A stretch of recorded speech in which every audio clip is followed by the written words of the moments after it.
Well, good morning. I'm Brent Adams here with your Rural Strong Morning Ag Report for this Tuesday, October 24th, 2023. Leading off the headlines in limbo as the House GOP tries again this week to end a 3-week speakerless void. No farm bill extension, no USDA spending bill, and no short-term funding ahead of a mid-November shutdown cliff, all due to no speaker and no functioning House. The GOP is now back to square one on this third week of no speaker after 3 failed attempts last week by hardliner Jim Jordan to win over moderates and replace ousted Kevin McCarthy. Unfortunately, Jim is no longer going to be the nominee. We'll have to go back to the drawing board. Republicans restarted the nomination process all over again and had hoped to put a speaker candidate on the floor for a vote this week with just 4 more work weeks scheduled this year. But McCarthy acknowledged the GOP is in a very bad position.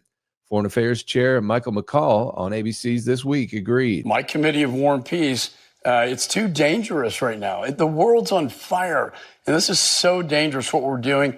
And most importantly, it's embarrassing because it empowers and emboldens our adversaries. While at home, Iowa Senator Chuck Grassley says the lack of a farm bill threatens farmers with unrealistic support triggers. We need to have higher than $3.79 for corn to reflect what you and I have been talking about. If we have further drops in prices, it's just going to make farming a negative factor for the next year or two. Grassley predicted earlier at least a 1-year farm bill extension will be needed, meaning no improvement to reference price triggers or other programs last overhauled in 2018. Well, the nation's corn growers are getting the crop harvested at a much faster pace than normal. More from USDA Radio's Gary Crawford. Farmers in almost every region of the country were blessed this past week with basically wide open weather for harvesting. And it really showed in the numbers coming in this week. USDA meteorologist Brad Rippey says corn growers really took advantage this week of the nice weather. And we saw weekly progress of 20 percentage points in Iowa, big jump in the corn harvest from 42 to 62%. And that puts Iowa 15 points ahead of its 5-year average. Then we came up just shy of 20% in a large number of other states. So we saw 17 or 18% of the corn harvested during the week in Illinois, Minnesota, Nebraska, and North Dakota.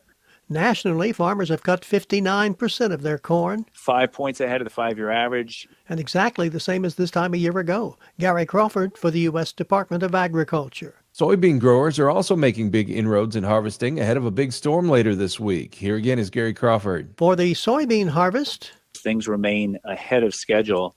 And USDA meteorologist Brad Rippey says the soybean harvest is well ahead of the usual pace. So the soybean harvest nationally passing the 3/4 mark to reach 76% by October 22nd. That's far ahead of the average of 67%, farther ahead of the corn harvest, which standing now at 59%. Producers have been going for soybeans before the corn in many cases, quite typical when you have these open autumn conditions. We see some big weekly numbers for soybeans. Growers got about 18% of the harvest done in just the last week in Illinois and the Dakotas.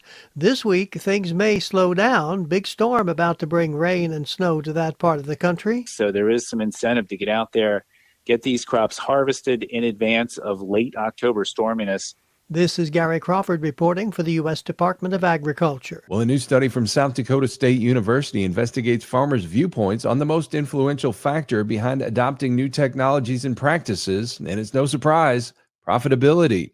In the study, researchers highlighted 8 widely adopted precision ag technologies, including auto steering and guidance, automatic section control, satellite and aerial imagery, unmanned aerial vehicle and drone imagery, variable rate fertilizer application, variable rate seed application, variable rate pesticide application, and variable rate irrigation application.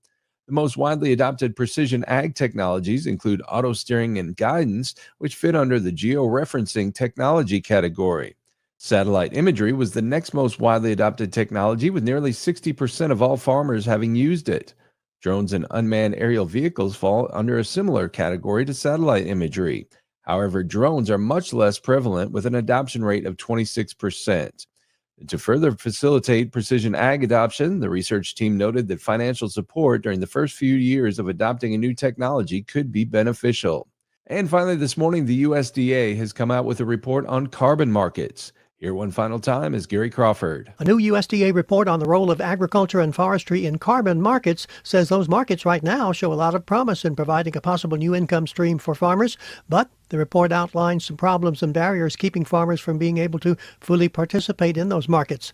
USDA Undersecretary Robert Bonney says there is certainly a lot of interest in carbon markets and climate-smart production. You see a lot of interest from companies that buy commodities in greening their supply chain. You see producer groups, whether it's folks in cotton or beef or elsewhere, that are interested in marketing the climate-smart practices that go along with their commodities. However, the USDA report says currently farmers face barriers to actually participating in carbon markets themselves, barriers such as limited returns on investment because of high transaction costs, including cost of accurately measuring and reporting greenhouse reductions. The USDA report says, however, having a detailed look at the barriers will help federal agencies come up with solutions. Gary Crawford for the U.S. Department of Agriculture. Well, you can keep up with the latest from the world of agriculture by subscribing to the Tractors and Troubadours podcast from Rural Strong Media. Each week, I bring you agriculture industry newsmakers, hot-button industry issues, educational features, and the best in traditional country music. The Tractors and Troubadours podcast can be found at ruralstrongmedia.com or wherever you get your podcasts. We also invite you to join us daily on Rural Strong Radio, our 24/7 streaming radio station, found at ruralstrongmedia.com or on the Live 365 streaming radio app for your mobile device. Each day, we bring you our award-winning agriculture programming, as well as the best in traditional country music, mixed in with a little bluegrass, western swing, southern rock, and inspirational music. Again, the place to find Rural Strong Radio is ruralstrongmedia.com or on the Live 365 streaming radio app. We're portable, so take us with you everywhere you go this harvest season. We'll get you through those long, challenging days this fall. Well, I'll be back again tomorrow with another Rural Strong Morning Ag Report here on Steve Shetler Media. Make it a great day, everybody.